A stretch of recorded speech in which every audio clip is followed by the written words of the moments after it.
So, madaling sabi, nire-recognize ng Supreme Court yung intra-constitutional means. Tao na mismo yung gagalaw. So, okay sa atin, sulsulan natin yung ating mga kababayan na mag-people power tayo. Lusubin natin yung Senado, tanggalin natin si Chis Escudero. Isama na natin si Sara Duterte. Palitan si Chis Escudero ni Risa Hontiveros para matuloy, mga kababayan, ang impeachment trial. Ayaw ninyo sa santong dasalan, sa santong paspasan. Gagawin yan ng ating mga mamamayang Filipino. Pag sinagad ninyo, mga senador, ang pasensya ng ating mga kababayan. All powers, alam ninyo po ito, all powers emanates from the people.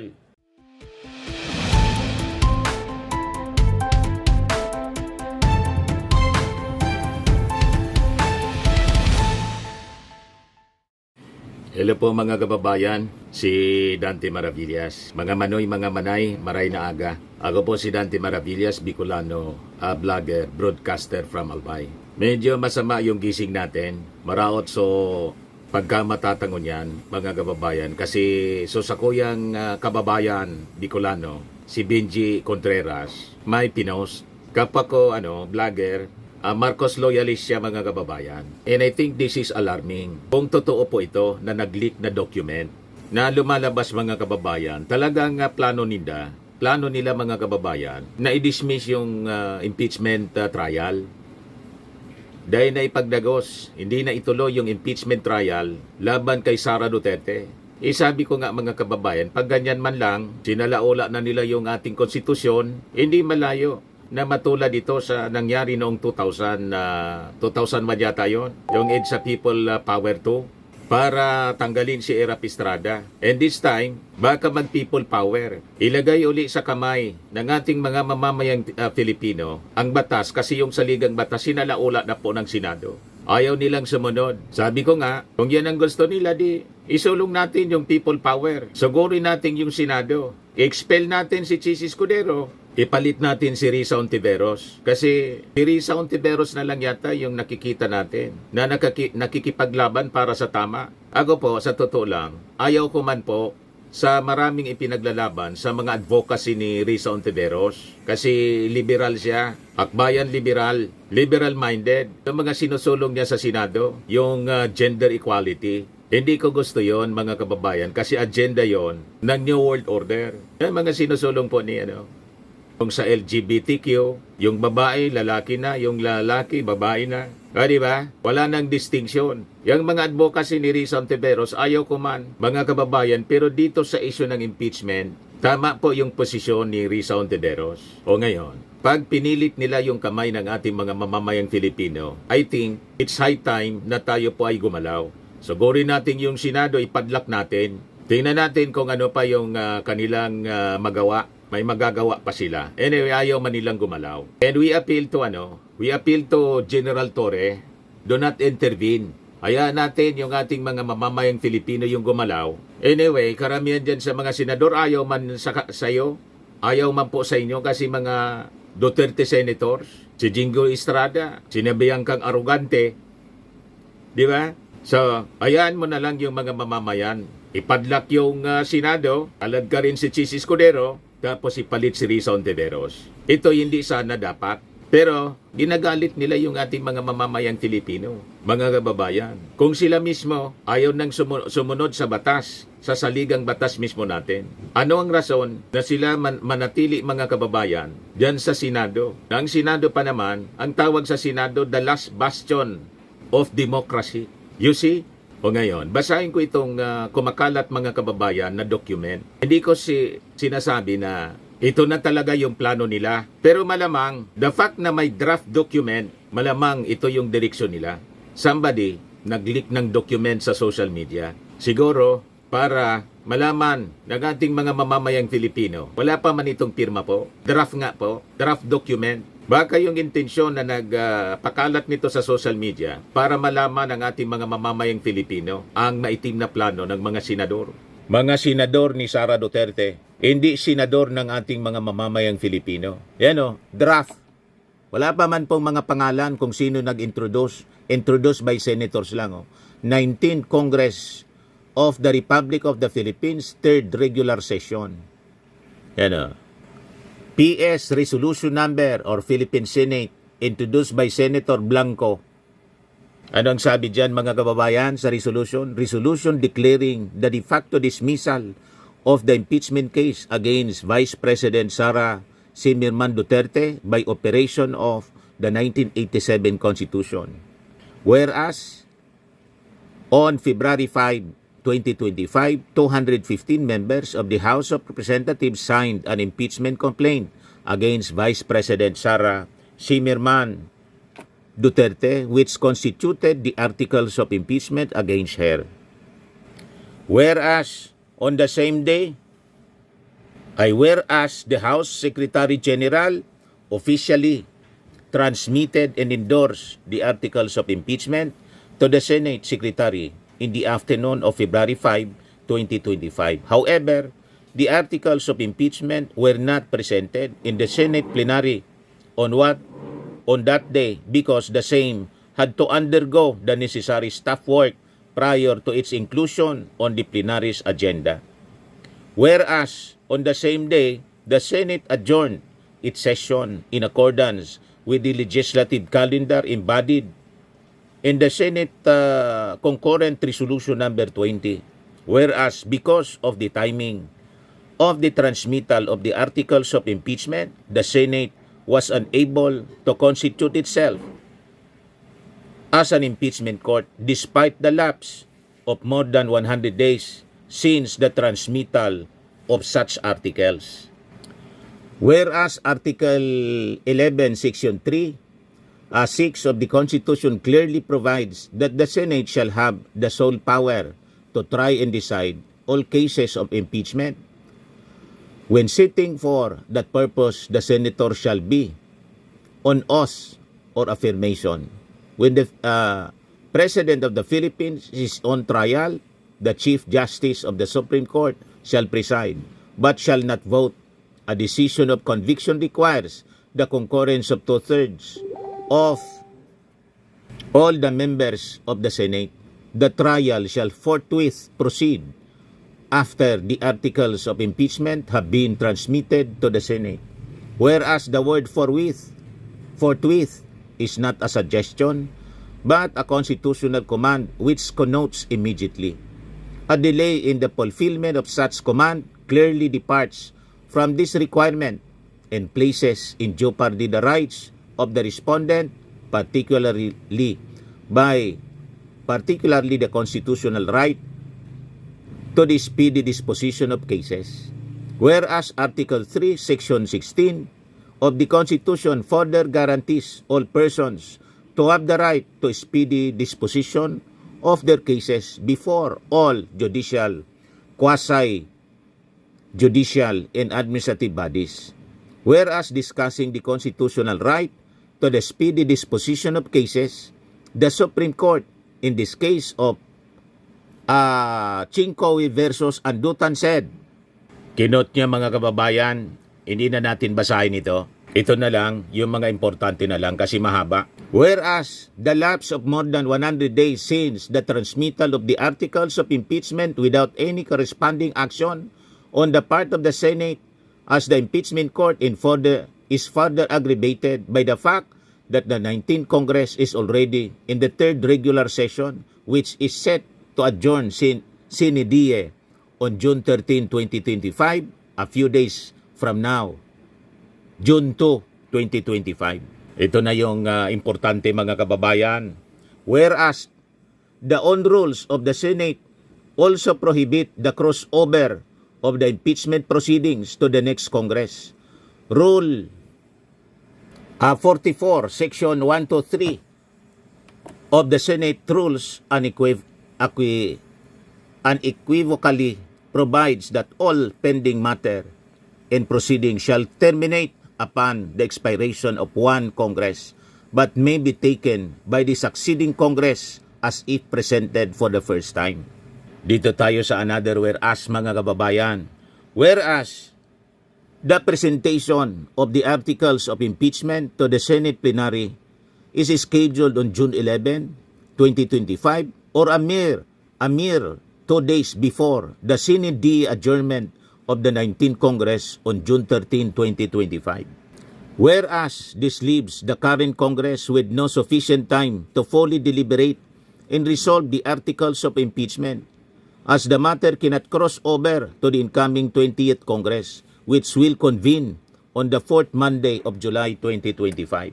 O ito na mga kababayan ang pinakang importanteng whereas. Whereas, consistent with the foregoing, the articles of impeachment against Vice President Duterte must necessarily be deemed de facto dismissed by virtue of the inability of the Senate to properly consider the same because of the timing of the transmittal thereof by the House of Representatives. Now, therefore, be it resolved as it is hereby resolves for the Senate to declare a de facto dismissal of the impeachment case against Vice President Sara Duterte by operation of the 1987 Constitution adopted.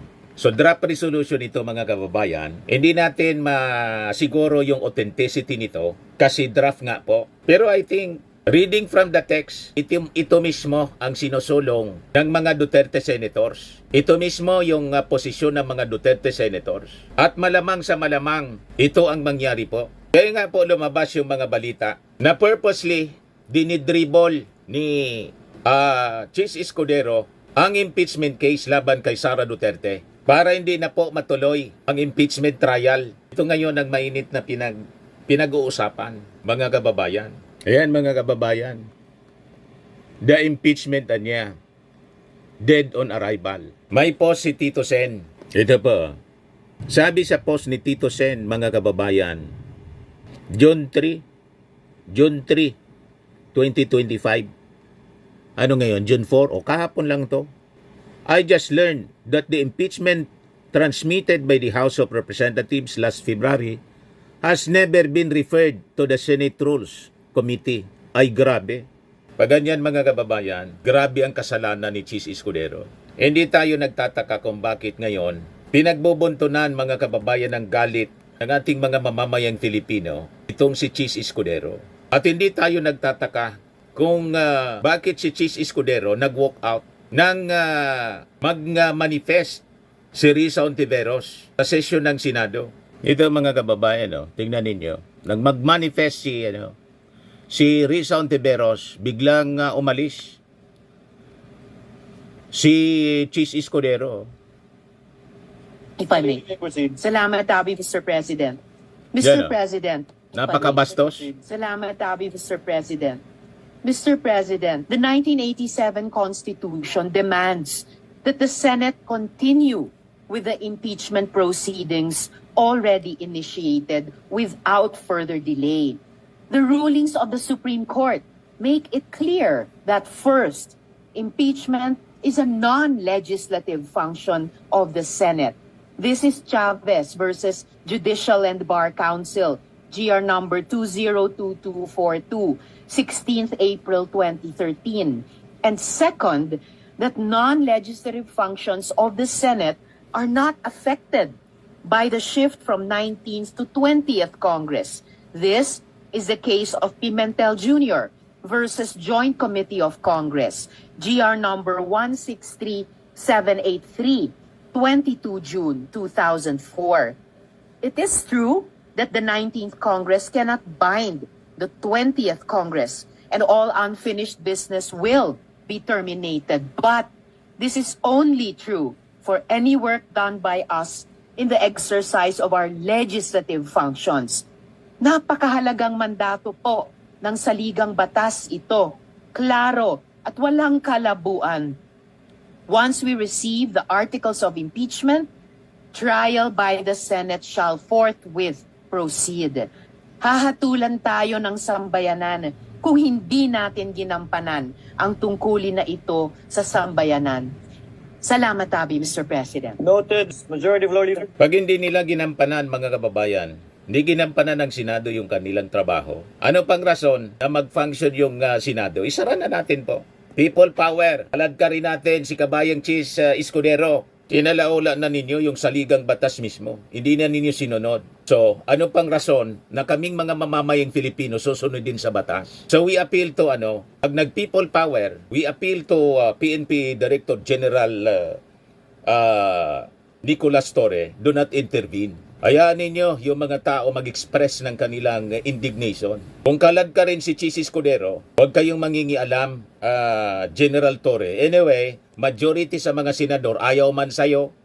Tingin sa'yo po arugante ka eh. Sabi ni Jingo Estrada, kung ayaw nilang irespeto yung batas, yung saligang batas mismo, walang rason ng ating mga mamamayang Filipino hindi gumalaw. Puwersahin natin si Chis Escudero, kalad ka rin natin, tanggalin natin, tayo mismo ang tatanggal sa kanya bilang Senate President, iluklok natin si Risa Ontiveros. Kung hindi pumayag yung iba pang mga senador na kaalyado nila, isara natin yung Senado, ipadlak natin. Kalad ka rin natin lahat ng mga senador na kukontra, itulak natin sa Ilog Pasig. That is an intra-constitutional means. Mga kababayan, sabi ni constitutionalist Attorney Rene Sarmiento, gusto ninyong marinig? Yun ang kinatatakutan po. That is the apprehension. There will be upheaval niya, sabi ni sa interview. Kagabi lang ni Christian Isguera. Iparinig ko po sa inyo. Yan Facts first. Mas marunong pa ba si Chis Escudero sa 1987 Constitution? Ang guest ni Christian Isguera, si Attorney Rene Sarmiento, member 1986 Constitutional Commission. Pakinggan natin, mga kababayan, yung sinabi po niya sa interview kagabi. Paano naman po kunwari? Kasi hindi natin matawaran yung posibleng creativity ng ilang mga nakaupo dyan sa Senado. No? Paano naman kunwari dun po sa darating Congress magkaroon ng initiation na sabihin nitong impeachment trial na ito, kung sakali man nasimulan nito ng previous Congress, dahil hindi kami naniniwala dun sa continuity principle. Paano? Nababahala po ako, Christian, if that happens. If you recall, doon sa impeachment ng ating dating Pangulo, Joseph Estrada, yung second envelope ayaw buksan. Opo. So what happened? Another EDSA took place. Another Kasi EDSA. itong issue po ito ay binabantayan ng taong bayan. May stake po sila Kasi dapat magmasid, magbantay, manood ng ating mga kababayan sa issue ito. If that happens, nagbago po ang ating kagalang-galang na Senado sa kanilang posisyon ng impeachment. Nakakabahala po ang impact po sa ating lipunan. You see? Pero legally, ano po ba yung recourse ng mga tao? Ng mga partido, for instance? Partido sa mga nanood, I'm not referring to political parties. Kunwari, itong Senado, hino-hostage yung impeachment trial. Ayaw nilang gawin o dinidelay talaga. What are the possible legal recourse?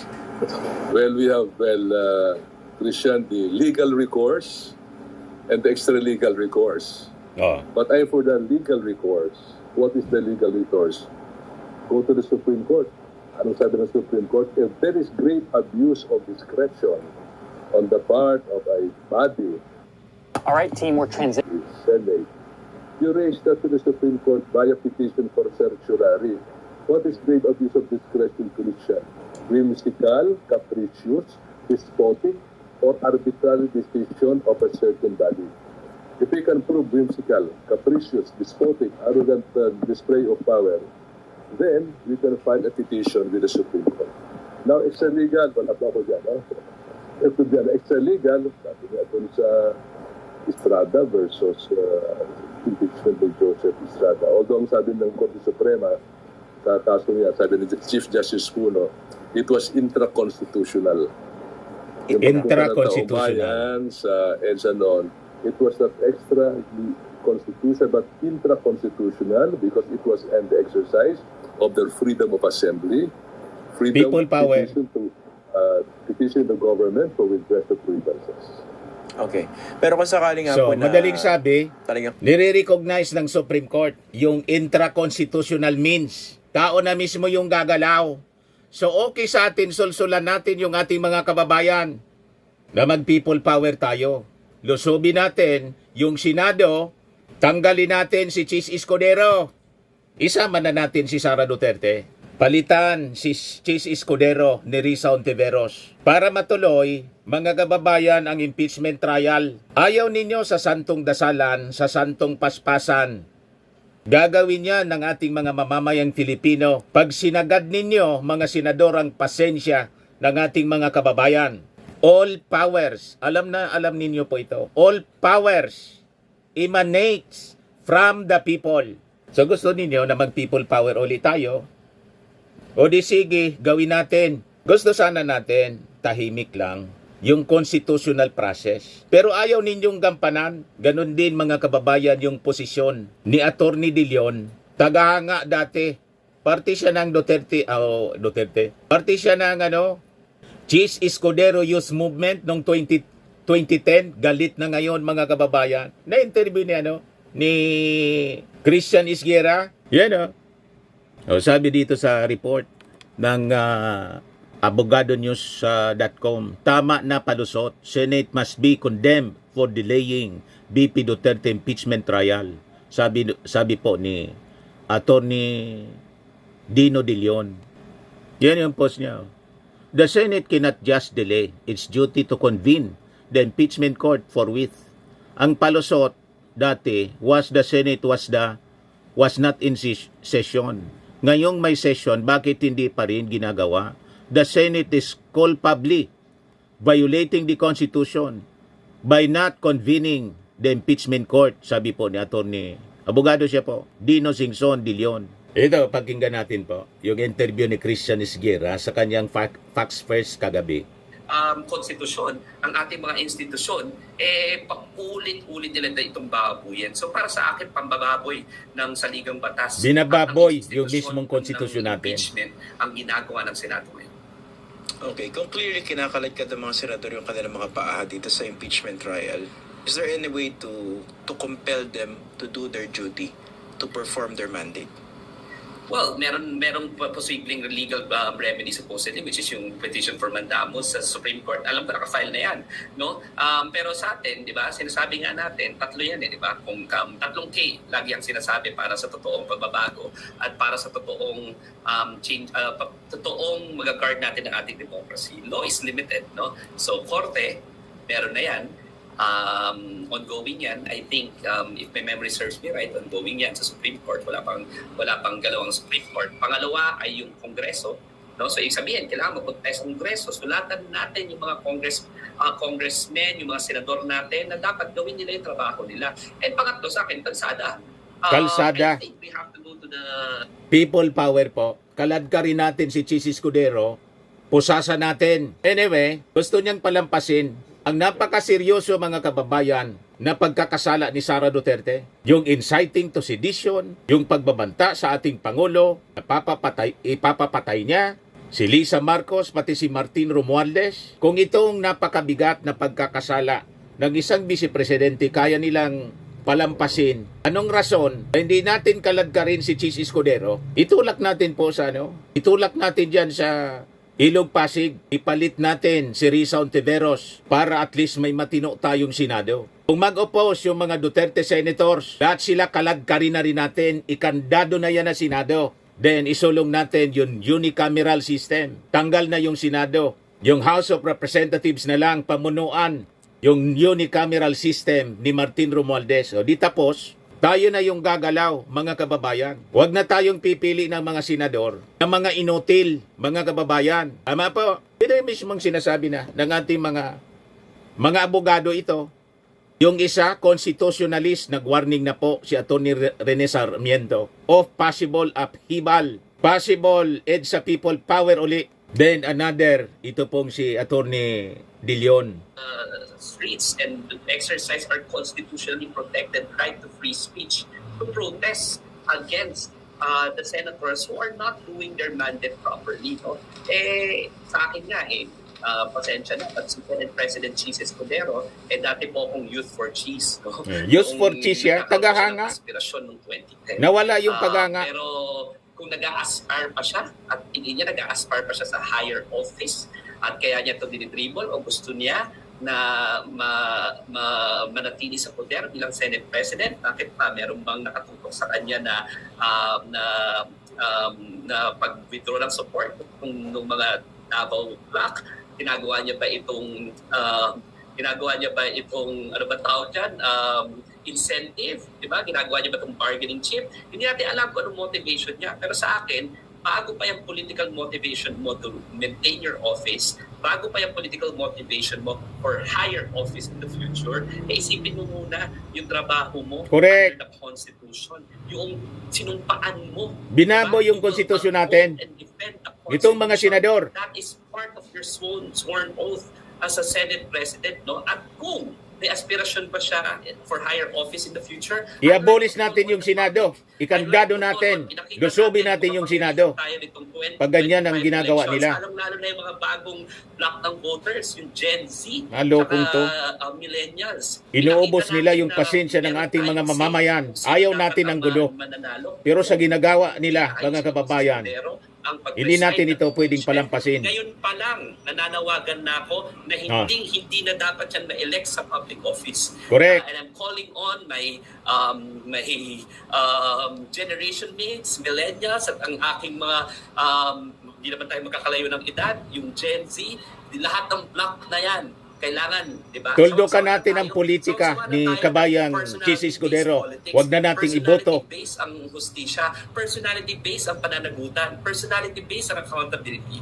We have to make sure that our institutions Napakasama ng working, plano nila. are strong enough, no? At dapat pagalawin natin sila. So dapat hindi Gusto naman nilang natin i-dismiss. Pero kung hindi niya sisimulan Without trial. ang investigasyon, hindi niya gagalangin ang impeachment proceedings, they should never win again. And we Correct. will promise, I will campaign heavily against these people. Sasama ako who sa kampanya are choosing against Chis politics Escudero. over and above their sworn mandate under the Constitution. Meron silang Wala magagawa kong under the pake Constitution, kung Bicolano diba? siya. And we will campaign heavily against you. Consider this as a clear threat from an active citizen who will Correct. who we will do whatever it takes to salvage this country, and we will Buisit start ka, Chis. at the soonest possible time. But let this be a fair warning, di ba, to the senators. We will not hesitate to go to the streets and exercise our constitutionally guaranteed freedom of speech to compel you to do your job. Correct. Tandaan ninyo, ha? Meron na noon Santong pa, paspasan tayo. nangyari ito noong Ayaw ninyo ng ano? 2001, noong kumbaga Mabuting parang usapan. nagtatakpan ng Senado. Ayaw ninyo ng constitutional process? Katotohanan, pinipigilan ang katotohanan. Intra-constitutional ang gagamitin natin. Second envelope, if you would remember. I was Head sa people power. Grade 7 ako nung nangyari. Isara yung Senado, i-abolish. Impeachment proceedings. Dinubunting pa namin yan sa hard copy paper. Mga inutil kayong mga senador. Kasi isasabit namin yan sa aming kasi. No? Kaya ako, yan yung isa sa pinaka-initial political awakening ko nung pinanood yung impeachment trial. Ano nangyari? Kinalit ninyo ang lipunan. Ayaw Correct. nyo respetuhin Ginagalit ninyo. ang commitment natin para sa katotohanan. Ayaw nyo respetuhin ang institution ng impeachment. Correct. We went to the streets and we toppled a sitting president. What more? We topple. What more? Diba? And that was, by the way, according to the Supreme Court, diba? A sovereign right of the people. Sovereign right of the people. Ang people power. The Erap Estrada, no less than the Supreme Court said, diba, that was a clear right of the people. At in fact, nag-abandon ng office, sabi nila, si Estrada after that. No? So wag na sana nilang galitin yung taong bayan. Galit na eh. 88% of the people said, sabi Correct. sa SWS survey, they want accountability. Sinabi rin yan sa WRC survey nung April, kung naniniwala pa kayo sa survey. Pero sa akin, despite the survey, kahit na unpopular yan, gawin mo yung trabaho. Correct. Magkaroon naman tayo ng prinsipyo. Ayaw sa ninyong bansa. gawin yung trabaho. Hindi lang puro politika at popularidad. So yan, yun sa akin. We will go to the streets. We need to go to the streets. We need to compel our senators. And we will campaign heavily against you. Hindi namin kayo patatawarin. Correct. Mabago na kayo dahil may bago ng set ng voters. Tuldukan natin ang politika ni Chis Escudero na buwisit na yan, na Bicolano. Okay, so basically yung mga options dun sa mga Pasupog ka sa mga Bicolano. Masupog ka, kabayang Chis. Ano, bininta mo na yung kaluluwa mo sa mga Duterte? Okay lang yung pagbantaan ni Sara Duterte yung ating Pangulong Bongbong Marcos, si Lisa Marcos, si Martin Romualdez. Okay lang yun sa inyo, palalampasin niyo yon. What if kami yung magbanta sa inyo? Kung anong ginawa ni Sara Duterte sa ating Pangulo, yun din ang gagawin namin sa inyong mga senador. What if? Hindi kayo magrereklamo? What if kalad ka rin namin kayo through people power tulad ng ginawa namin kay Erap Estrada, ginawa ng mga mamamayang Filipino kay Erap Estrada, di pala ako kasama doon. Yan ang tanong natin kay Chis Escudero. Pagkatapos ito, kumakalat na isang document nang sabi, now therefore be it resolved, as it is hereby resolved for the Senate to declare a de facto dismissal of the impeachment case against Vice President Sara Simirman Duterte by operation of the 1987 Constitution. So gusto ninyong i-dismiss yung kaso, impeachment case laban kay Sara without trial. Hindi na ninyo pagbibigyan yung mga House prosecutors na ipresenta yung mga ebidensya laban kay Sara Duterte. Yung paggamit ng confidential funds na santambak yung mga resibo, ang pangalan mga chichirya. Ganon, palalampasin ninyo ang ganon. Pag ganyan ang inyong posisyon, isusulong natin ang people power para i-abolish ang Senado. Kandaduan ng Senado. Kasi yung Senado, inutil. The last bastion of democracy, inutil na. Maging si Father Ranilo, mga kababayan, isa ring batikang abogado, Dean Ranilo Aquino. Pakinggan natin yung interview ng DCMM. Escudero under fire for stalling BP Duterte impeachment trial. Si Alvin El Chico tapos si Doris Bigornia yung naka-interview. Mga kababayan, ngayon pa lang, kanina lang, June 4. of Law ng San Beda University, Manila, na mismo Ay, oo. sa SRO, halos linggo-linggo dati Correct. na-interview natin si Correct. Father. Father, Oo. good morning po. Good morning, Father. Good morning, Alvin and Doris. It's always a joy listening to you. Na-miss Ay. niyo po ba kami, Father? Oo. Of course, very much, very much. Ay, nakalimutan ko pala dapat ang pagbati ko kay Father. Bless me, Father, for I have sinned. Naalala ko, yun lagi ko sinasabi sa kanya. Father, kailangan na Good naman morning. ng expertise po ninyo, no po, kasi nagugulumihanan na po yung publiko. Ano ba talaga? Matutuloy ba talaga yung impeachment na yan? O tama si Senator Tulfo? Pagdating ng June 30, wala yan. Technically dismissed yan. Wala na pong hearing na magaganap. Anong take nyo dyan, Father? Well, I really don't know what's the problem, no? Kasi maliwanag naman ang saligang batas na the moment the articles of impeachment are filed by at least 1/3 of the lower house, Pinagluloko tayo trial shall talaga. proceed forthwith. Itong mga senador, Kasi sinasabi ko na noon pa at panahon na paano nating bang gumalaw. nasabi Mga kababayan, noon na naipasa na yung articles pag hindi of sila tumino, impeachment people power, na may ipadlock natin yung 1/3 Senado. na nag-endorse Palibutan sa natin, kanya from the millions lower of us. house, dapat kaagad natuloy yung trial sa Senado. There was no reason to postpone the trial. Hindi ko maintindihan kay Senator Chis Escudero kung bakit ayaw niyang ipatuloy yung trial by the Senate doon. Pero Kita mo Father, na? hindi ho ba, pag nag-backtrack po tayo, nung same articles of impeachment, pinasa ng Kamara, last day ng session, ibig sabihin Correct. after nun, nag-break sila. What are you saying? Na kahit nag-break sila, dapat tinuloy nila? Dapat ganun ang ginawa? In hindsight, ano po, dahil tapos na po yun eh. Hindi na natin maibabalik. Dapat nagtuloy-tuloy sila sa hearing kahit break nila? Yes, of course. After all, the break is only a break from their legislative functions. The trial of the Senate by the Senate is not a legislative function. And tama yung sinabi ni Justice Escuda, there is no need for a call for the Senate to try because the Constitution itself, the call, which nakarahan sa ligang batas na trial shall proceed forthwith. Kita So ninyo? kahit na-break sila, trial could Sinalaula have ni proceeded. Chis Kasi Escudero yan yung ang Senado. utos ng saligang batas. Yung Kaya ating lang po nga, konstitusyon. naka-break nga po sila. At nag-break. partner, ang nasayang sa atin, 2 buwan. Dalawang buwan. Siguro, nakapagplano na rin yung mga senador na magbabakasyon ako sa ganito, may lakad Sino na akong yung ganito. bakasyon? Kaya hindi na rin sila nag-convene. Ayun, nasayang Pero natin si Aimee yung 2 Marcos, buwan, Father. Nakapag-session pa That's correct. para sa alleged kidnapping ni Digong. You know, we have maintained that position. Yun pwede sa immediately. kanila. Alam mo, kahit magplano ka ng bakasyon, kahit magplano ka ng anuman, kung Grabe utos yung ng saligang pagwawalang hiya batas nila.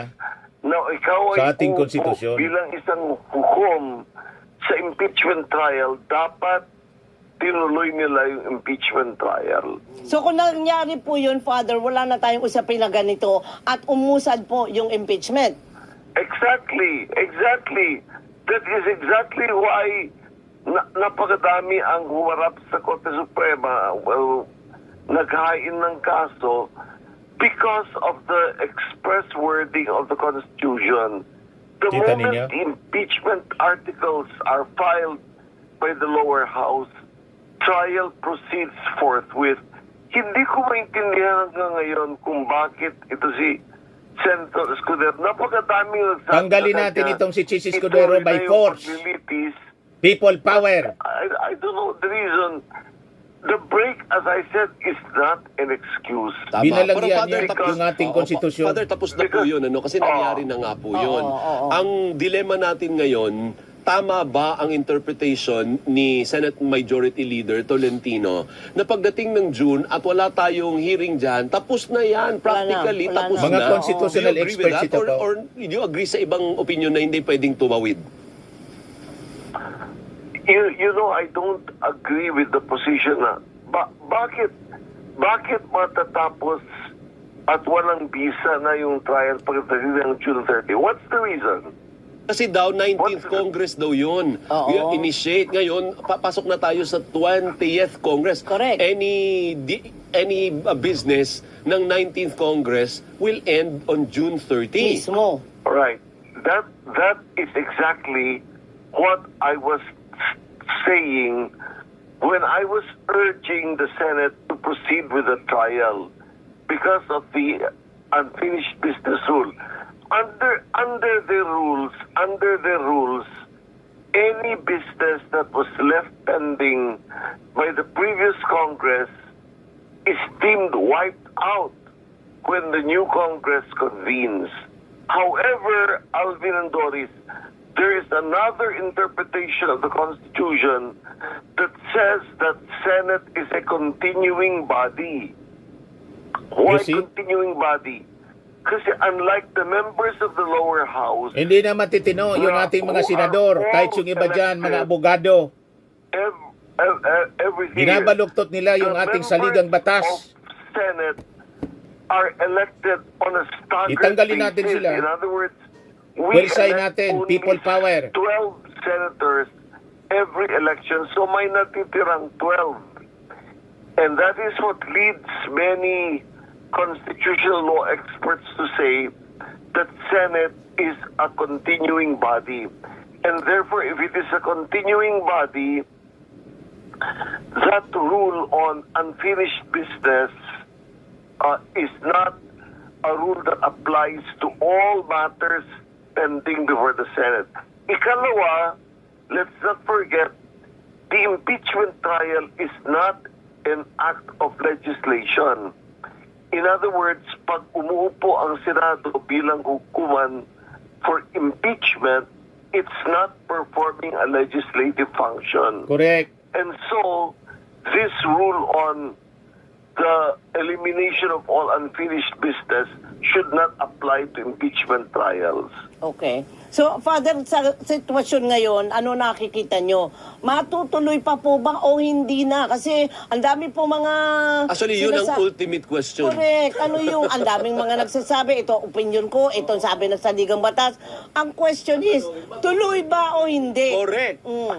Dapat matuloy. Pag hindi nila tinuloy, tayo ang tutuloy sa Senado. Walang dahilan kung bakit hindi matuloy. Kalad ka rin si, And if si Chis. Senate Tanggalin does not natin. want to proceed, then the matter can be brought to the Supreme Court for Sayang pasweldo sa adjudication. kanya.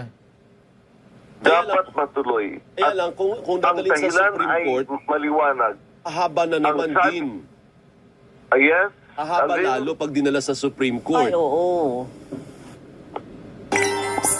Ayan po, interview ni Doris Bigornia, tapos ni Alvin El Chico ng DZMM. So, importante siguro, pag talagang hindi sila gumalaw, magkaisa po tayo. Tama itong sinasabi ni Risa Ontiveros, pakinggan po natin. Dito tayo napapabilib ngayon. Hindi man ako dati bilib dito kay Risa, pero dito sa posisyon na to, sa isyong ito, bilib tayo. Ngayon lang ako nakakita ng bola na dinidribble ng 4 na buwan. Kahit naman sa basketball, may shot clock. Convening as an impeachment court and commencing trial is expressly mandated by the Constitution. And yet this process has been delayed and dragged on for 4 long months. In those 4 months, I've been called eager, aggressive, impatient, atat. But the simple truth is this: we are not rushing. In fact, we have been waiting. The Filipino people are waiting, and we believe 4 months is more than enough. These delays are no longer procedural. They are obstructions, dressed up as protocol. The impeachment process is a crucial means of demanding accountability exclusively entrusted by the people to the Senate. Hindi ko yan balak talikuran. It's time to follow the rules and start the process forthwith. Enough games. Time to move. So, ang gawin natin po, Senator Risa, we will support you. Pag mag-people power po, we will support you. Ikaw siguro ang pwedeng install natin na Senate President. Isumaba nga sa mga rally, sugurin natin yung Senado. Pangunahan mo na yung mass movement. Sanay ka naman dyan sa mga rallies. Mobilize natin millions of people. Kalibutan yung Senado. Palayasin natin yung mga Duterte senators. Dapat ang matira lang dyan, matitino. Kung talagang wala ng pag-asa, diretso na nating isara. Padlock natin yung Senado kasi naging inutil na po.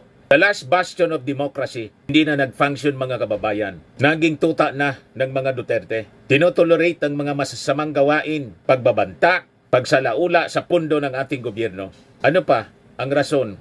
Bakit pa natin ipagpapatuloy ang operations ng Senado na hindi na nagsisilbi sa interes ng bayan tulad ng sinabi po ninyo, Senator Risa Ontiveros. Tama po mga kababayan, sabi mismo ni Atty. Rene Sarmiento, may intra-constitutional means, and that is the people power and recognized by the Supreme Court as an ultimate act para labanan natin ang mga pang-abuso sa gobyerno. In this case, yung Senado. You can just imagine yung mga senador natin. Wala pang trial, ay desisyon na sila to acquit Sara Duterte. Wala pang presentation of evidence. And this time, may kumakalat na document, a resolution to dismiss. Yan o. A resolution declaring the de facto dismissal of the impeachment case against Vice President Sara Duterte by operation of the 1987 Constitution. Ginamit pa yung Constitution, pero baluktot yung paggamit nila ng saligang batas. Walang trial. Ang sabi sa batas, saligang batas, forthwith. The trial shall forthwith proceed. Walang trial. Wala silang gagawing trial. Doon sila sa technicality mga kababayan. Tapos sinisi pa yung Kongreso. Sabi ni Martin Romualdez, ang bola nasa kamay na ninyo. Ito naman po yung bago naming product na binibenta online. iGlow Serum, whitening po siya. Tingnan ninyo yung epekto sa aking anak na architect before and now. Yung mga inquiries po ninyo, dumiretso na lang kayo sa kanyang Facebook account, Riz Maravillas.